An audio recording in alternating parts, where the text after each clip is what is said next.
All right. Hey, everybody. We're back again. Can you believe it? I feel like we just finished the last episode. So welcome back. I think we are on episode 6 now, which is amazing. We've almost done a full week's worth of episodes. I feel like we're getting better and better, and our guests are getting more exciting, although I guess we are with our same guest as yesterday. Today we have Kimberly with us again, and she is pretty darn exciting, even 2 days in a row. She's going to be showing us all about pre-cut applique today, so we're going to talk about that in just a few minutes.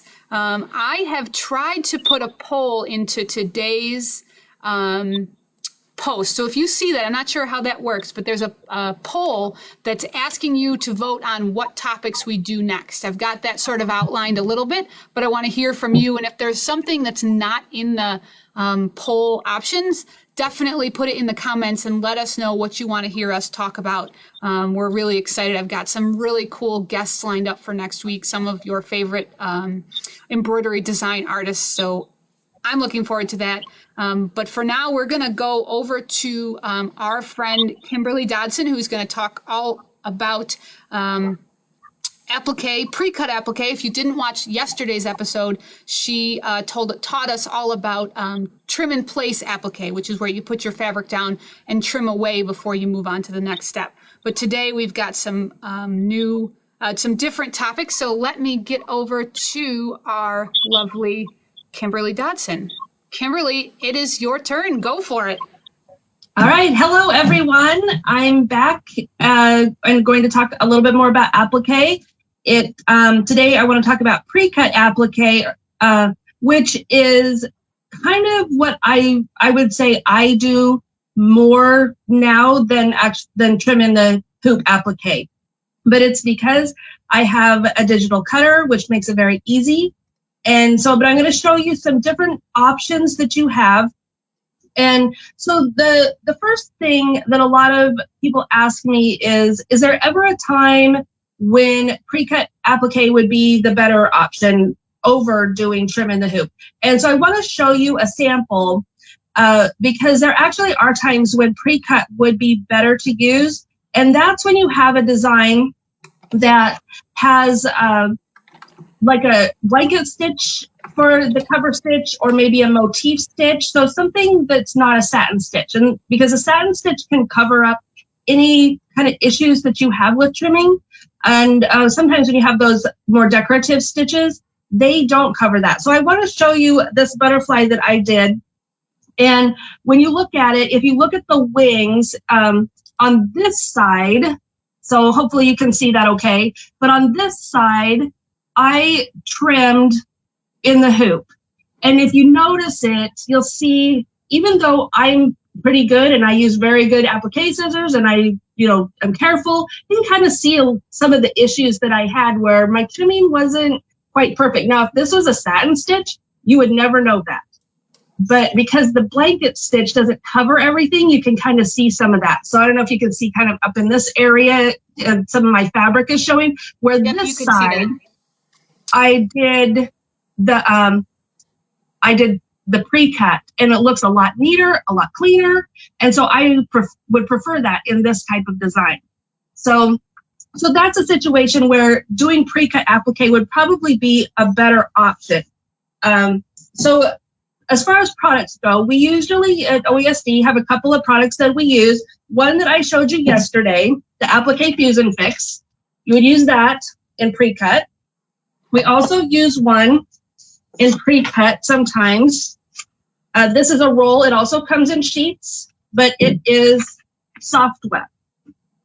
And so these are both specialty products that are great for applique. One thing that if you are have never noticed or have never paid attention, but the back of all of our labels show you the instructions. So if you're wondering, how do I fuse soft web? How does it work? You can just turn this label over and you can read how to use it. So that's just a little bit of information to help you if you're ever doing it. So let's talk about the two different things or ways to do it. One thing that OESD gives you, and whenever we have an applique design, we give you with the thread charts, we give you the PDF printout of the shapes.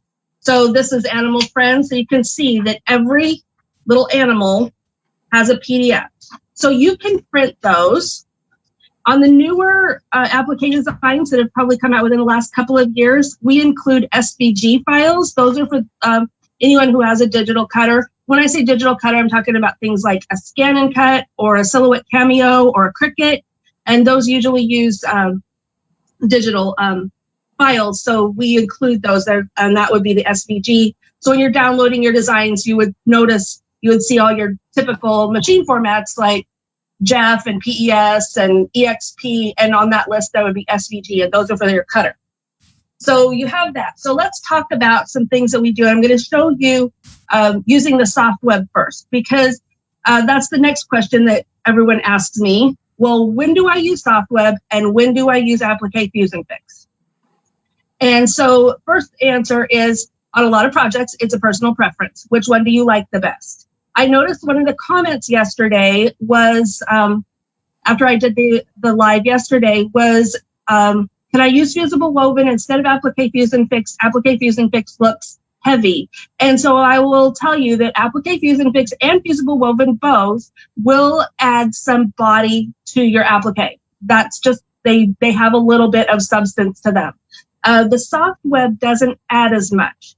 So when I'm deciding, am I going to use soft web or Applique Fusion Fix, I consider as my what my design is going to go on and how it's going to feel. And then another thing that I look at is are there any designs in this project that are going to have applique on top of applique? So this design comes, if you look at this design, this comes from a design collection called Celeste. And you can see in here, I don't know how well you can see, but there's some pink here and some purple in the middle. Those are actually two appliques. And so there's an applique on top of an applique.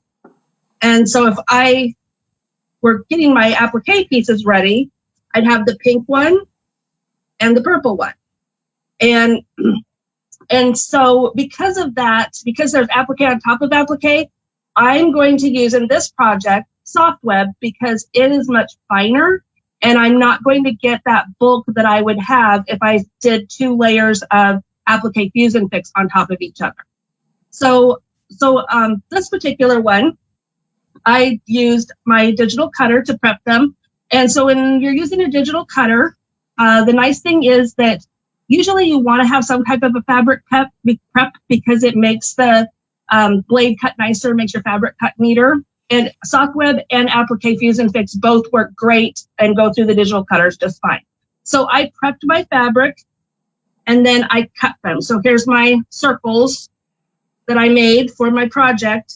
So then I would have, and this, like I said yesterday, this would be my placement stitch, and this would be still in the hoop. But then I would take my first circle, so I've got my placement stitch for my circle, and I would take the first one and I would put it in. Now, soft web is not sticky on one side. It's actually fusible. So I would, once I cut it, I peel the paper off. You can see it's really light, but there is a fusible on here. And so at that point, in order to get it to stay on my project in the hoop, so it doesn't shift around, I would have to fuse it. And that's a little bit tricky because you're fusing something inside your hoop. So the way that I do that, so that, because if I'm using a smaller hoop, I can't even get an iron into it. So I take, and I have one of these. So if you have a little mini iron, something small. So this is just my little clover when this part gets hot, and I can move that in. And I keep next to me, when I'm working on these, I keep my OESD press cloth. This has a multitude of purposes, but I set it right next to my machine and I lay it out. And then I would put my hoop down on top of it and use my little mini iron and press that down, and then it would stay where it belongs. Well, and I would continue embroidering the project. So that's soft web for you, and kind of what I do and why I use it and how I use it. So let's talk about Applique Fusion Fix. So With Applique Fuse and Fix, I can use it in my digital cutter. It works great, and that's what I do quite often. But if you don't have a digital cutter, you have some other options. One is that you can just print these files on paper like this. This is just regular computer printer paper.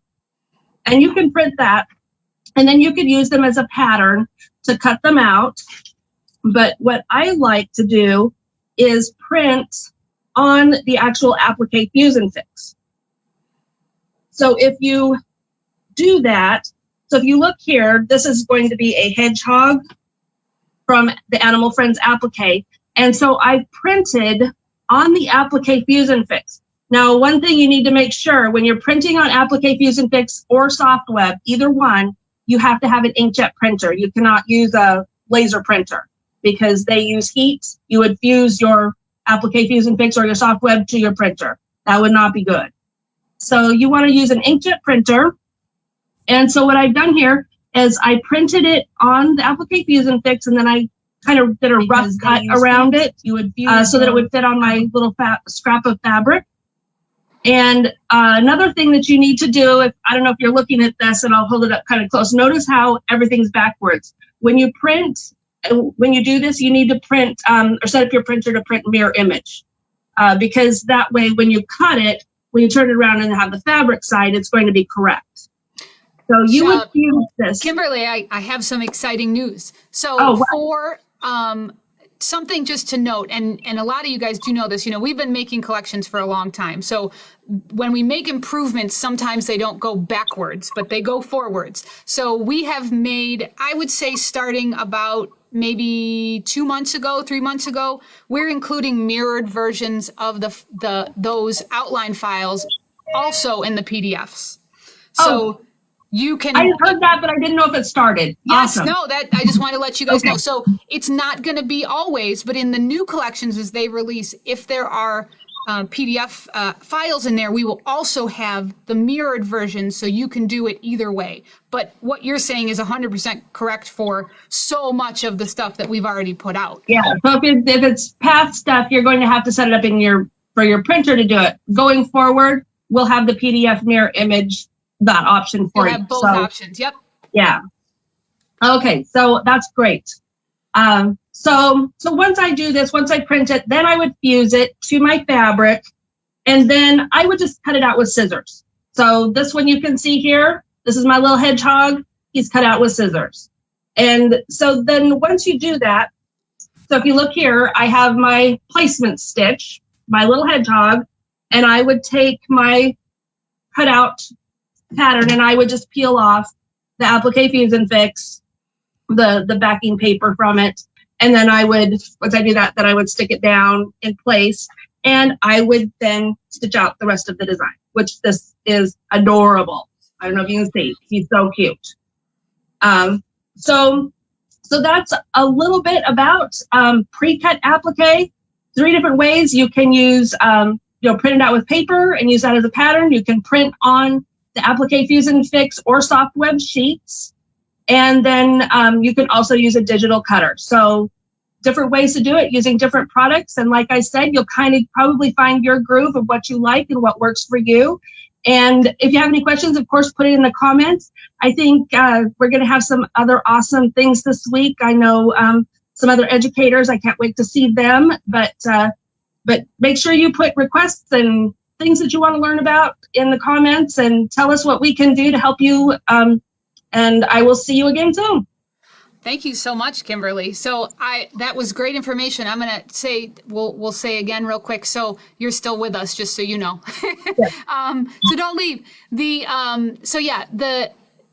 What we said about the PDF instructions, that's a good point just in general. So as we update instructions or update techniques and come out with new products, we try really hard to make sure, to update what we can. But, we've been putting out designs for so long that sometimes it's tricky. So, I don't know how you recommend to your, when you're teaching, but always use the instructions in the most current version of whatever it is that we're teaching. So if you're making a tiling scene, for example, it's always good to check the instructions on a new version to see how we're, what advancements we've made. Right. And that's one thing that if I don't know if everyone out there is aware, but you can print your thread charts and your instructions for any project that you have straight from our website, even before you buy the design collection. So maybe you're at your local quilt shop and you're trying to buy the thread to go with the design collection that's on your spray club that you just picked up. And so you can go and look at, look there, look online or something and get all that information. So, and if there's ever updates, maybe we come out with a new stabilizer since that design collection came out that we've learned works better for that particular project. That's going to be in the current version that's on the website. So if you're ever wondering, it's almost better to go look at our website than look at maybe the CD that you've had for 5 years, because we may have found some, a newer, better way to do something. And so that'll always be updated on the website. Yeah. Awesome. I'm going to show a picture of, I'm going to share my browser really quick.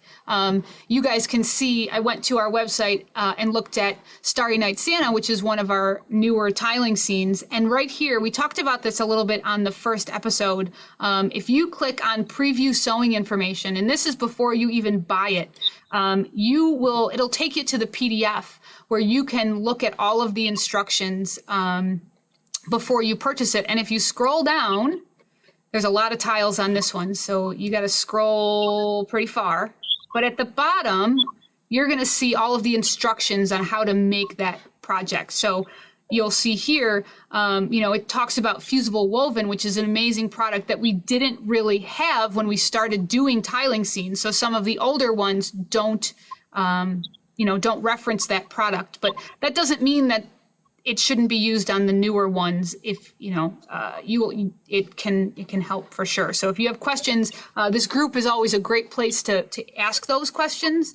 And usually somebody in the Perfect Stitch will kind of help get you through if you have questions. But thank you so much, Kimberly, for your time. I'm sure we'll see you later on in the month. We'll come up with some other excuses to get you here with us again. All right. Well, thank you. All right. We'll talk to you soon. So I wanted to make sure that we went through the products that Kimberly talked about really quickly. She used a collection called Butterfly Charm. That is number 12522. I love how vibrant that looks. Also Celeste, 82017. And these are adorable. Animal Friends Applique 12662. And then the products, Applique Fuse and Fix, Soft Web. And then that brings us to the end of today's episode. And tomorrow, Sharon will be with us. Sharon is, again, another one of our wonderful educators. She's going to be talking about tiling scenes. So we touched on that really briefly today, but tiling scene tips, how to get those things lined up, how to stabilize. And I'm really excited about that, because that's one of those topics that we get tons of questions about. Always, how to get the best results, how to sew those together.